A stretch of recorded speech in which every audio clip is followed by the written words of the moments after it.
Brilliant study സെൻറ്ററിൻ്റെ result നമ്മൾ എല്ലാ കൊല്ലവും കാണുന്നതാണ്. ഇപ്പോൾ പത്രത്തിലായാലും സോഷ്യൽ മീഡിയയിലായാലും ഒരു കേരളത്തിൻ്റെ ഏത് എൻട്രൻസ് എക്സാം എടുത്താലും 90% റിസൾട്ടും ബ്രില്യൻറ്റിന് തന്നെയാണ്.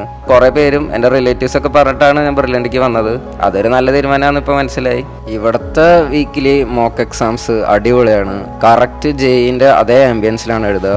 പിന്നെ ഇവരിടുന്ന സൊല്യൂഷൻ വീഡിയോ അത്രയും നല്ലതാണ്. അപ്പോൾ മോക്ക് എഴുതിയിട്ട് ആ സൊല്യൂഷൻ വീഡിയോ കണ്ടാൽ തന്നെ എന്താ പറയുക, ക്വസ്റ്റ്യൻസ് ചെയ്യണതിന് അത്രയും വെർത്താണ്. ഇവിടുത്തെ റെഫറൻസ് ഫെസിലിറ്റീസൊക്കെ അടിപൊളിയാണ്. അവിടെ ഡൗട്ട് ക്ലിയറൻസിനും 3 സബ്ജക്റ്റിന് സാറുമാർ എല്ലാ ടൈമിലും അവൈലബിൾ ആയിരിക്കും. പിന്നെ ഇടയ്ക്ക് ചില സാറുമാർ ഹോസ്റ്റലിലും വരാറുണ്ട്. ഹോസ്റ്റലിൽ ഇരിക്കുകയാണെങ്കിലും ഡൗട്ട് ക്ലിയറൻസിന് അവിടെ സഹായിക്കും. എനിക്ക് ജെഇ മെയിൻ ഫസ്റ്റ് സെഷനിൽ 98.73 കരസ്ഥമാക്കാൻ പറ്റി. പിന്നെ എൻ്റെ ക്ലാസ്സിൽ തന്നെ ഒരു 60-70% കുട്ടികൾക്ക് 97 മുകളിലുണ്ട്.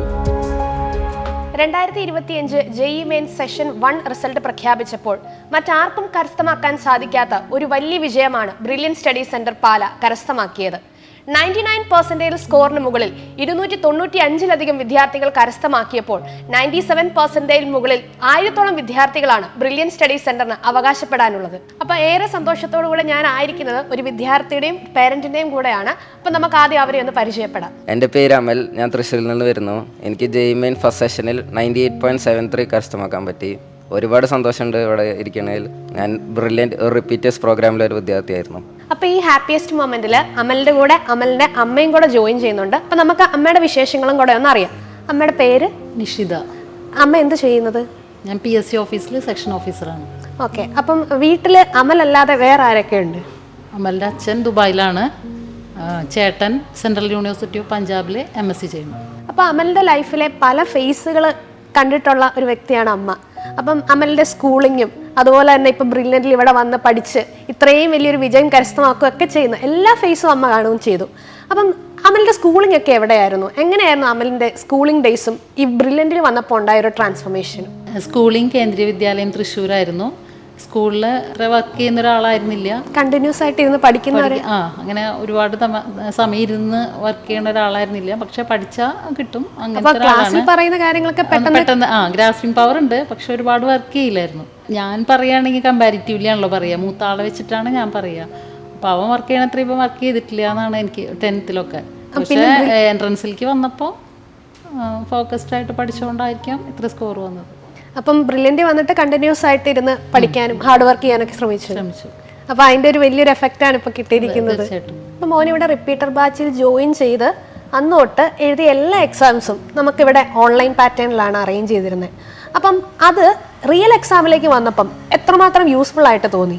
ഇവിടുത്തെ വീക്കിലി മോക്ക് എക്സാംസ് അടിപൊളിയാണ്. കറക്റ്റ് ജെയിൻ്റെ അതേ ആംബിയൻസിലാണ് എഴുതുക. പിന്നെ ഇവരിടുന്ന സൊല്യൂഷൻ വീഡിയോ അത്രയും നല്ലതാണ്. അപ്പോൾ മോക്ക് എഴുതിയിട്ട് ആ സൊല്യൂഷൻ വീഡിയോ കണ്ടാൽ തന്നെ എന്താ പറയുക, ക്വസ്റ്റ്യൻസ് ചെയ്യണതിന് അത്രയും വെർത്താണ്. ഇപ്പോൾ ഈ ജെഇ മെയിൻസിൻ്റെ ഒക്കെ മോഡൽ എക്സാംസും കാര്യങ്ങളൊക്കെ എഴുതുന്നത് പല വിദ്യാർത്ഥികളും പറയുന്ന ഒരു കാര്യമാണ്, അവർക്ക് മാർക്ക് കുറവാണ്, അല്ലെങ്കിൽ ആദ്യമൊക്കെ വീക്ക്ലി എക്സാം ഒക്കെ എഴുതുന്ന സമയത്ത് മാർക്ക് കുറവാണ്, അതിൻ്റെ പേരിൽ വിഷമിക്കുന്ന കുറേ അധികം വിദ്യാർത്ഥികളുണ്ട്. അപ്പോൾ അവരുടെ മുമ്പിൽ എല്ലാവരും എക്സാമ്പിളായിട്ട് കാണിക്കാൻ പറ്റുന്ന ഒരു വിദ്യാർത്ഥിയാണ് അമൽ. അപ്പോൾ അമലിൻ്റെ ഏറ്റവും ടഫായിട്ടുള്ള സബ്ജക്റ്റ് ഏതായിരുന്നു? ഫിസിക്സും കെമിസ്ട്രിയും തന്നെയാണ്. അപ്പോൾ ഫിസിക്സും കെമിസ്ട്രിയൊക്കെ ആദ്യത്തെ വീക്ക്ലി എക്സാംസ് ഒക്കെ എഴുതുന്ന സമയത്ത് എങ്ങനെയായിരുന്നു അതിൻ്റെ സ്കോറൊക്കെ? ഫിസിക്സ് ഒക്കെ ഒരു 30-40s റേഞ്ച് ആയിരുന്നു. അപ്പോൾ ഇപ്പോൾ ഈ സെഷൻ 1 ശേഷം എങ്ങനെയാണ് അതിൻ്റെ സ്കോറുകൾ? സെഷൻ 1 എനിക്ക് ഫിസിക്സ് 91 ആണ്. അപ്പം 30 to 91 വലിയൊരു ട്രാൻസ്ഫോർമേഷൻ ആണ്. അപ്പം ആ ഒരു ട്രാൻസ്ഫോർമേഷൻ എങ്ങനെ നേടിയെടുത്ത്? അത് ഇവിടുത്തെ മോക്ക് എക്സാംസ് എന്തായാലും ജെഇ മെയിൻസിനെക്കാളും ബുദ്ധിമുട്ടാണ്. അപ്പോൾ ഇവിടെ മാർക്ക് കുറഞ്ഞു വന്നിട്ടാരും വിഷമിക്കേണ്ട. പിന്നെ പഠിച്ചത് എന്തായാലും എത്തും. കുറേ PYQ ചെയ്യുക, പിന്നെ ഇവിടുത്തെ മോക്ക് എക്സാംസ് തന്നെ എഴുതുമ്പോൾ ആ ലെവൽ എന്തായാലും എത്തും. അപ്പോൾ മോൻ്റെ അമ്മ പറഞ്ഞായിരുന്നു സ്കൂളിംഗ് ഡേയ്സിൽ അങ്ങനെ അത്ര വലിയ ഗ്രാസ്പിംഗ് പവർ ഉണ്ടെങ്കിലും ഹാർഡ് വർക്കിംഗ് അല്ലായിരുന്നു എന്ന്. അപ്പോൾ ബ്രില്യൻറ്റിലേക്ക് വന്നപ്പോഴത്തേക്കും ഈ ഒരു സാഹചര്യത്തിലേക്ക് വന്ന് ഇവിടുത്തെ റിപ്പീറ്ററിൽ അഡ്മിഷനൊക്കെ നേടി, എങ്ങനെയാണ് ഒരു ഹാർഡ് വർക്കിംഗ് സ്ട്രാറ്റജി, അല്ലെങ്കിൽ എന്തായിരുന്നു മോന് ഈ ജെഇ മെയിൻസ് അച്ചീവ് ചെയ്യാൻ വേണ്ടിയിട്ടുള്ള മോൻ്റെ ഒരു മോഡ് ഓഫ് സ്ട്രാറ്റജി എന്ന് പറയുന്നത്? ഇവിടുത്തെ വീക്കിലി എക്സാംസ് എല്ലാ ആഴ്ച എഴുതും, അതിൻ്റെ സൊല്യൂഷനും കാണും. പിന്നെ ആ സൊല്യൂഷൻ കാണുമ്പോൾ തന്നെ കുറേ ക്വസ്റ്റ്യൻസും കൺസെപ്റ്റ്സ് ഒക്കെ പഠിക്കും. പിന്നെ ഫിസിക്സ് ഒക്കെ എന്താണെന്ന് വെച്ചാൽ PYQ ചെയ്യുക, മാത്സും സെയിം തന്നെ, PYQ എന്തായാലും ചെയ്യണം. വേറെ കുറേ ബുക്ക് എടുത്ത് ചെയ്തിട്ട് കാര്യമില്ല, PYQ ചെയ്താൽ തന്നെ ആണ് കിട്ടുള്ളൂ.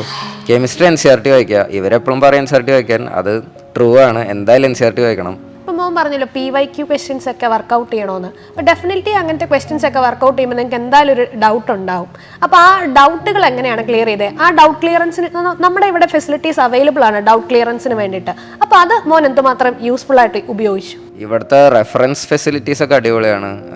അവിടെ ഡൗട്ട് ക്ലിയറൻസിന് 3 സബ്ജക്റ്റിന് സാറുമാർ എല്ലാ ടൈമിലും അവൈലബിൾ ആയിരിക്കും. പിന്നെ ഇടയ്ക്ക് ചില സാറുമാർ ഹോസ്റ്റലിലും വരാറുണ്ട്. ഇപ്പോൾ ഹോസ്റ്റലിൽ ഇരിക്കുകയാണെങ്കിലും ഡൗട്ട് ക്ലിയറൻസിന് അവിടെ സഹായിക്കും. ബുക്കിൻ്റെ പിന്നിൽ ഇതിൻ്റെ സൊല്യൂഷൻ ഉണ്ടാവും. അത് ചിലപ്പോൾ മനസ്സിലാവില്ല, അപ്പോഴാണ് ഇതിൻ്റെ ആവശ്യം വരിക. അപ്പോൾ സാറുമാരൊക്കെ അടിപൊളിയാണ്, എന്തായാലും എപ്പോഴും റെഡിയാണ് ഹെൽപ്പ് ചെയ്യാൻ. അപ്പം ക്ലാസ്സിൽ പഠിപ്പിക്കുന്ന കോൺസെപ്റ്റുകൾ കുറച്ചുകൂടെ ക്ലിയർ ആവാനും നിങ്ങൾക്ക് കുറച്ചുകൂടെ തറവായിട്ട് മാറാനും നമുക്ക് ബ്രില്യൻറ്റ് ഇവിടെ സ്റ്റഡി മെറ്റീരിയൽസ് പ്രൊവൈഡ് ചെയ്യുന്നുണ്ട്, വർക്ക് ബുക്കും അങ്ങനത്തെ കാര്യങ്ങളൊക്കെ. അപ്പോൾ പല ടോപ്പേഴ്സും വന്ന് സംസാരിക്കുമ്പോൾ അവർ പറയുന്നുണ്ട് അവർക്ക് ഇത്രയും വലിയൊരു സക്സസ്സിലേക്ക് എത്താൻ പറ്റിയത് ബ്രില്യൻറ്റിലെ സ്റ്റഡി മെറ്റീരിയൽസ് വർക്കൗട്ട് ചെയ്തുകൊണ്ടാണ്. മോൻ അതിനെപ്പറ്റി എന്താ തോന്നുന്നത്? ഇവിടുത്തെ സ്റ്റഡി മെറ്റീരിയൽസ് ക്ലാസ്സിൽ എന്താ പറയുക, ക്ലാസ്സിൽ ടെക്സ്റ്റ് ബുക്കായിട്ട് ഉപയോഗിക്കുന്നത് സ്റ്റഡി മെറ്റീരിയൽസ് ആണ്. അവർ പഠിപ്പിക്കുന്നതിൻ്റെ ഒപ്പം തന്നെ സ്റ്റഡി മെറ്റീരിയൽസിലെ ക്വസ്റ്റ്യൻസ് ഒക്കെ ചെയ്തു പോകും. പിന്നെ നമ്മൾ ഹോസ്റ്റലിൽ വന്നിട്ട് വർക്ക് ബുക്ക് ചെയ്യുക, പിന്നെ ഇവർ തന്നെ PYQ പ്രൊവൈഡ് ചെയ്യും. അപ്പോൾ ആ PYQയും ചെയ്തു പോവുക. വർക്ക് ബുക്കിൽ എല്ലാ ടോപ്പിക് ബേസ്ഡ് ക്വസ്റ്റ്യൻസും ഉണ്ടോ? ഉണ്ടാവും. അപ്പോൾ അതെല്ലാം വർക്കൗട്ട് ചെയ്യാൻ പറ്റും. കൺസെപ്റ്റ്സ് ഒക്കെ പഠിച്ചു പോകും വർക്ക് ബുക്ക് ചെയ്താൽ. പക്ഷേ PYQ ആണ് മെയിനായിട്ട് ചെയ്യണം. വർക്ക് ബുക്ക് എന്തായാലും തീർക്കണം, അത് കഴിഞ്ഞിട്ട് PYQയും ചെയ്യണം. ഇപ്പം അമലിൻ്റെ ക്ലാസ്സിലേക്ക് തന്നെ നോക്കുവാണെങ്കിൽ കേരളത്തിൽ തന്നെ ടോപ്പ് മോസ്റ്റ് സ്റ്റുഡൻ്റ് ആയിരിക്കും ക്ലാസ്സിൽ ഉണ്ടായിരിക്കുക. +2 90% എബോ ഒക്കെ വാങ്ങിച്ച കുറേ അധികം വിദ്യാർത്ഥികളുണ്ടാവും. അപ്പോൾ അവരുടെ കൂടെ എല്ലാം കോമ്പീറ്റ് ചെയ്യുന്ന സമയത്ത് ഇങ്ങനെ ഒരു സക്സസ്സിലേക്ക് എങ്ങനെയാണ് ആ ഒരു എൻവയോൺമെൻറ്റ് മോൾഡ് ചെയ്യാൻ ഹെൽപ്പ് ചെയ്തത്? ഇവിടെ ഒരു എപ്പോഴും ഹോസ്റ്റലിലൊക്കെ ഒരു ഹെൽത്തി കോമ്പറ്റീഷൻ ഉണ്ടാവും. അത് നല്ലതാണ്, കാരണം ഇപ്പോൾ എല്ലാവർക്കും അവരുടേതായ എക്സ്പെർട്ടീസ് ഉണ്ടാവും. അപ്പോൾ ഡൗട്ട് ഉണ്ടെങ്കിൽ അവരോട് ചോദിച്ചാൽ മതി. ഇപ്പോൾ സാറുമാരുടെ തന്നെ അത്രയും എന്താ പറയുക, ഓരോ ട്രിക്സ് ഒക്കെ ഉപയോഗിക്കുന്ന ചിലവരുണ്ട്. അവന്മാരോടൊക്കെ ഡൗട്ട് ചോദിച്ചാൽ നല്ലോണം പറഞ്ഞു തരും. പിന്നെ ഒരു ഹെൽത്തി കോമ്പറ്റീഷനും ഉണ്ടാവും. ഇപ്പോൾ എനിക്ക് മാർക്ക് കിട്ടി, ആ ഒരു ഇത് നല്ലോണം ഉണ്ട്. ഇങ്ങനെ ടോക്സിക് അല്ല ഒരിക്കലും. പിന്നെ എൻ്റെ ക്ലാസ്സിൽ തന്നെ ഒരു 60-70% കുട്ടികൾക്ക് 97 മുകളിലുണ്ട്. ഇപ്പം മോനിപ്പോൾ ഇത്രയും വലിയൊരു സക്സസ്സിൽ വന്ന് എത്തി നിൽക്കുവാണ്. അപ്പം ബ്രില്യൻറ്റിലേക്ക് വന്ന ഒരു സമയം തൊട്ട് ഈ ഒരു മൊമെൻറ്റ് വരെ എങ്ങനെയാണ് ബ്രില്യൻറ്റ് മോനെ ആ ഒരു സക്സസ്ഫുൾ ജേർണിയിൽ ഹെൽപ്പ് ചെയ്തു? ഇവിടെ ആദ്യം വന്നപ്പോൾ ഇങ്ങനെ എന്താ പറയുക, എൻട്രൻസ് ആണ് ഗോൾ എന്നറിയാം. അപ്പം എങ്ങനെ പഠിക്കണം എന്നൊന്നും അത്ര പിടിയില്ല, കറക്റ്റ് അറിഞ്ഞുകൂടെ എങ്ങനെ പഠിക്കേണ്ടതെന്ന്. പിന്നെ ഇവിടുത്തെ സാറുമാരും കോർഡിനേറ്റേഴ്സാണ് കുറേ ഇങ്ങനെ പറഞ്ഞുതരും എങ്ങനെ പഠിക്കണം, ഇങ്ങനത്തെ ക്വസ്റ്റ്യൻസ് ചെയ്യണം, അതൊക്കെ കോർഡിനേറ്റേഴ്സ് പറഞ്ഞുതരും.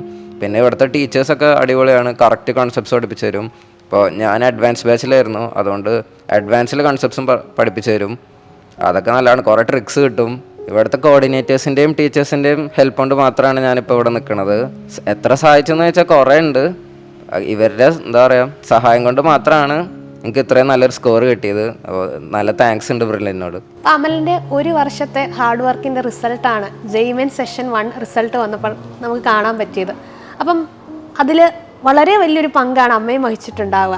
അപ്പോൾ അങ്ങനെ ഒരു വലിയ റിസൾട്ട് വന്നപ്പോഴത്തേക്കും അമ്മയ്ക്ക് എന്ത് തോന്നുന്നു? വീട്ടിലും റിലേറ്റീവ്സും ഒക്കെ എങ്ങനെയാണ് ഈ ഒരു സക്സസ് ആഘോഷിച്ചത്? ഒരു വർഷത്തെ റിപ്പീറ്റ് പ്രോഗ്രാമിലേക്ക് വരുമ്പോൾ നമുക്ക് ടെൻഷൻ തന്നെയായിരുന്നു. ഇപ്പം നല്ല സ്കോർ കിട്ടിയതിൽ സന്തോഷം, അവനെക്കുറിച്ച് അഭിമാനം. പിന്നെ ഓഫീസിലും റിലേറ്റീവ്സും എല്ലാവരും ചോദിക്കുമ്പോൾ നമുക്ക് പറയുമ്പോൾ വളരെ പ്രൗഡാണ് അവനെപ്പറ്റി. ആദ്യം എടുത്ത തീരുമാനത്തിൽ സന്തോഷം. അവനായിട്ട് തീരുമാനം എടുത്ത് വന്നതാണ് എനിക്ക് റിപ്പീറ്റ് ചെയ്യണം, പാലയിൽ തന്നെ ചെയ്യണം, ബ്രില്യൻറ്റിൽ തന്നെ ചെയ്യണം എന്നുള്ളത്. അപ്പം അതിൽ വളരെ സന്തോഷം, അഭിമാനം. അപ്പം ഈ ഒരു മൊമെന്റിൽ അമലിന്റെ തീരുമാനം കറക്റ്റ് ആണെന്ന് തോന്നുന്നുണ്ടോ? ബ്രില്യൻറ്റിൽ തന്നെ വരണമെന്ന് തോന്നിയത്? അമലിന് ബ്രില്യൻറ്റിൽ തന്നെ പഠിക്കണം. റിപ്പീറ്റ് ചെയ്യാൻ തീരുമാനിച്ചപ്പോൾ ബ്രില്യൻറ്റിൽ തന്നെ റിപ്പീറ്റ് ചെയ്യണം, അത് പാലയിൽ തന്നെ വേണമെന്ന് നിർബന്ധമായിരുന്നു അവന്. അപ്പോൾ അത് അങ്ങനെ ഒരു തീരുമാനം എടുത്താൽ ഇപ്പോൾ സന്തോഷം, അഭിമാനം. അപ്പോൾ അമ്മയോട് ഞാൻ സംസാരിച്ചപ്പം അമ്മ പറഞ്ഞൊരു കാര്യമാണ് എന്നെ സ്ട്രൈക്ക് ചെയ്തത്. അമൽ റിപ്പീറ്ററിനെ പറ്റി പ്ലാൻ ചെയ്യുന്ന അന്ന് മുതൽ ബ്രില്യൻ സ്റ്റഡി സെൻറ്റർ തന്നെ വേണമെന്ന് നിർബന്ധം പറഞ്ഞു എന്നാണ്. എന്തുകൊണ്ടാണ് അങ്ങനെ ബ്രില്യൻ സ്റ്റഡി സെൻറ്റർ തന്നെ വേണമെന്നൊരു സ്ട്രോങ് ഡിസിഷനിലേക്ക് എത്തിയത്? ബ്രില്യൻ സ്റ്റഡി സെൻറ്ററിൻ്റെ റിസൾട്ട് നമ്മൾ എല്ലാ കൊല്ലവും കാണുന്നതാണ്. ഇപ്പോൾ പത്രത്തിലായാലും സോഷ്യൽ മീഡിയയിലായാലും ഒരു കേരളത്തിൻ്റെ ഏത് എൻട്രൻസ് എക്സാം എടുത്താലും 90% റിസൾട്ടും ബ്രില്യൻറ്റിന് തന്നെയാണ്. അപ്പോൾ പിന്നെ ഫ്രണ്ട്സ് പറഞ്ഞിട്ടും അങ്ങനെ എന്താ കുറേ പേരും എൻ്റെ റിലേറ്റീവ്സൊക്കെ പറഞ്ഞിട്ടാണ് ഞാൻ ബ്രില്യൻറ്റിക്ക് വന്നത്. അതൊരു നല്ല തീരുമാനമാണെന്ന് ഇപ്പോൾ മനസ്സിലായി. ഇതേപോലെ കുറേ വീഡിയോസ് ടോപ്പേഴ്സിൻ്റെ ഒക്കെ ഞാൻ കണ്ടിട്ടുണ്ട്. ഇപ്പോൾ ഞാൻ അതേപോലെ ഒരു വീഡിയോയിൽ ഇരിക്കുകയാണ്. നല്ല അഭിമാനം ഉണ്ട് അതിൽ. ഇപ്പം ഇത്രയും വലിയൊരു സക്സസ്സിലെത്തി നിൽക്കുമ്പം JEE സെഷൻ 2 എഴുതാൻ പോകുന്നവരോട് എന്താണ് മോന് പറയാനുള്ളത്? മര്യാദയ്ക്ക് പഠിക്കുക, സമയം വേസ്റ്റ് ചെയ്യാണ്ടിരിക്കുക, വന്ന തെറ്റുകൾ ഇനിയും ആവർത്തിക്കാണ്ട് നോക്കുക. എനിക്കും ഇമ്പ്രൂവ് ചെയ്യാണ്ട് ഇനി എനിക്കിപ്പോൾ 98 ആണല്ലോ, 99ലേക്ക് എത്തിക്കാം. ഇനിയും എനിക്ക് സ്കോപ്പ് ഉണ്ട്, നിങ്ങൾക്കും ഉണ്ട്. ഇപ്പം JEE മെയിൻ സെഷൻ 1-ൽ ഇത്രയും മികച്ചൊരു വിജയം നേടി എൻ്റെ ഹാപ്പിയസ്റ്റ് മൊമെന്റിൽ കൂടെ മോൻ കടന്നു പോവുകയാണ്. ഇനി JEE അഡ്വാൻസ്ഡ് ഇതിനേക്കാൾ മികച്ചൊരു വിജയം നേടട്ടെ. അതുപോലെ തന്നെ മോൻ ആഗ്രഹിക്കുന്ന ഏറ്റവും ഇന്ത്യയിലെ ടോപ്പ് മോസ്റ്റ് പ്രീമിയർ ആയിട്ടുള്ള ഒരു IIT-യിൽ മോൻ അഡ്മിഷൻ കിട്ടട്ടെ എന്ന് ആശംസിക്കുന്നു. Brilliant Study Center, India's #1 coaching center for NEET and JEE.